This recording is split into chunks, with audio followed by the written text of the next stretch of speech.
kami sa Christmas. Wala akong masyadong gawain. Pero, yun nga. Yung may mga additional activities, ganun. Para Mamaya na yung boring Pasko. naman. For the meantime, mag-ano muna tayo, Game of Sounds. Sige. Pero ang dali naman yan eh. Animals ba? Or ano? Siyempre, expertise mo yun eh. Siyempre, madali lang yan. Sa isip muna tayo. Anong tunog ng aso?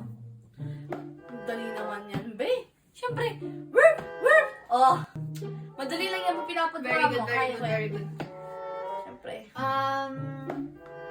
Tunog ng pusa. Pusa. Meow. Meow. Be, apakadali talaga na pinapagawa mo. Very good na. Kayang-kaya. na yan. Kayang-kaya kong gawin yung pinapagawa mo. Pang kinder, no? Oo, pakindi. Kayang-kaya gawin yung daycare pa, be. Ano na lang? Isda. Basta yun. Basta isda. Hindi ko din alam. Oh, Next. hindi mo alam eh. Ano na lang? Ito yung pinaka-hard. We? Ah. Unggoy. Be, ang dali lang. Eh di, very good. Ano? Very good. Unggoy. Very good naman Baka nakakalimutan mo sa ating dalawa kung mahilig sa, banana.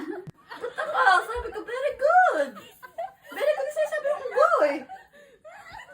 Bakit? Worf, tapos meow ang tunog ng unggoy.